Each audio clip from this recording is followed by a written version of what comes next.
SPN news आवाज नाशिकचा।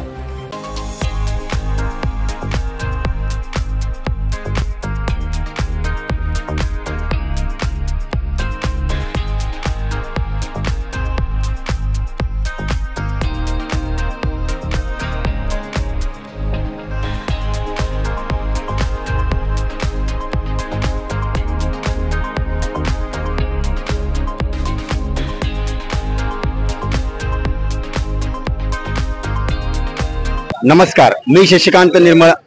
आपण पाहतात SPN न्यूज नाशिक आवाज नाशिकचा। आपण आज आहोत नाशिक पश्चिम विधानसभा मतदारसंघात। या मतदारसंघात येण्याचे एकमेव कारण म्हणजे आज 20 नोव्हेंबर रोजी आज महाराष्ट्र विधानसभेसाठी मतदान होत आहे।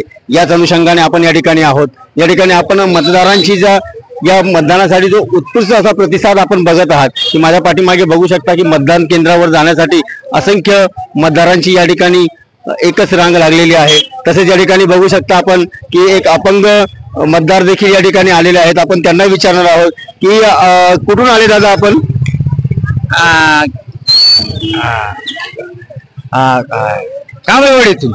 कांबळेवाडीतून आले आहात आणि या मतदानासाठी आपण पायी आणि सरपटत येत आहात। यामागे काय सांगाल? आपल्याला कुणाला मतदान करायचं आहे आणि कसा आपला आमदार हवा आहे?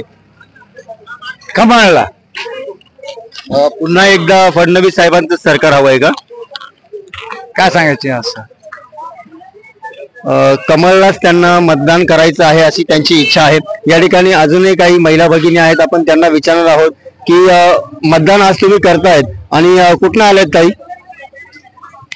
सातपूर शिवाजीनगरवरून। सातपूर शिवाजीनगरवरनं तुमचं मतदान इथे या 125 मध्ये या केंद्रावरती आहे का? हो आहे ना।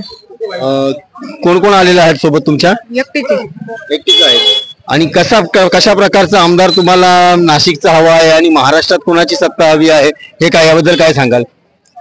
नाशिक ना म्हणजे असं गुन्हेगिरी, अशी चोरी भामटी, महिलांवर अत्याचार करणं हे बंद झालं पाहिजे। ते असा एकदम असा मग एका दृष्टीने बघाल तर तुम्ही 14 पुरुष आहे आणि एकच महिला या पश्चिम मतदारसंघामध्ये, ज्या की 14 पुरुषांमध्ये एक महिला आहे। त्यामुळे तुम्ही तुमचा उमेदवार तुम्ही कसा ठरवणार की कशासाठी तुम्ही मतदान आणि कोणाला करणार?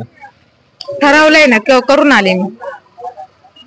जे ठरवलं आहे हे गुप्त मतदान पद्धती आहे। यानुसारच त्यांनी सांगितलं आहे की आम्ही मतदान करून आलेलो आहोत। आपण अजूनही बघत राहा, आपण अजूनही काही नागरिकांशी चर्चा करणार आहोत। तोपर्यंत आपण पाहत राहा SPN न्यूज नाशिक आवाज नाशिकचा।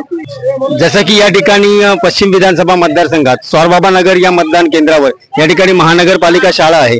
याच ठिकाणी एक वरिष्ठ महिला आहेत, आपण त्यांना विचारणार आहोत की आपण आज मतदान करत आहात, विधानसभेच्या अनुषंगाने आपण मतदान करत आहात। तर एकंदरीत बघितलं की 14 जे पुरुष आहे आणि एकच महिला या ठिकाणी या मतदारसंघात उभी आहे आणि आपण गेल्या अनेक वर्षांपासून मतदान करतात, परंतु या वर्षीचा उत्साह आपल्याला कशा प्रकारे वाटतोय? मला या वर्षीचा उत्साह असा वाटतो की मोदी साहेबच निवडून द्यावा। आणि परंतु मोदी साहेब केंद्रात आहे, राज्याची गोष्ट झाली। मग आता सीमाताई हिरे या आम्हाला इच्छुक आहेत आणि आम्ही त्यांचंच काम करतो आणि त्यांना निवडून देणार। परंतु एकंदरीत बघितलं की लाडकी बहीण योजना देवेंद्र फडणवीस साहेबांनी चालू केली, त्यामुळे लाडकी बहीण योजनेचे तुम्हाला देखील पैसे येत असतील, परंतु महिलांना पण याचा लाभ होतो। याचं हे किती टक्के ठरेल का तुम्हाला वाटतं का? माझं वयाचं हे असल्या कारणानं मला काही लाडक्या बहिणीचे पैसे भेटले नाही। माझं वय 67 असून मला त्यातला काहीच फायदा भेटलेला नाही। तरी पण मी महाविकास आघाडीतर्फे मी सीमाताईंचंच काम पाहते। महायुती आणि महाविकास आघाडी या दोन वेगवेगळ्या आहेत, आपण कुणाचं काम बघता खरं? सीमाताई हिरे या ठिकाणी या मानकर मावशी होत्या, या गेल्या अनेक वर्षांपासून मतदान करतात। आपण पाहत होता SPN न्यूज नाशिक आवाज नाशिकचा। SPN न्यूज मार्फत आपण विधानसभेचा जो मतदारांचा उत्स्फूर्त असा प्रतिसाद मिळत आहे। आपण स्वारबाबा नगर सातपूर या ठिकाणी होतो, त्याच अनुषंगाने आपण सातपूर कॉलनी, श्रमिक नगर, अशोकनगर, अंबड, इंदिरानगर या ठिकाणी देखील बघणार आहोत। तोपर्यंत आपण पाहत राहा। कॅमेरामन मुजम्मिल सय्यदसह मी शशिकांत निर्मळ, SPN न्यूज नाशिक। धन्यवाद। सर्व जनतेपर्यंत आमच्या बातम्या पोहोचवण्यासाठी आम्ही हे एक माध्यम चालू केलं आहे, त्याचं नाव आहे SPN न्यूज आवाज नाशिकचा। आमच्या या चॅनलला आजच सबस्क्राईब करा आणि बेल आयकॉन प्रेस करा। धन्यवाद।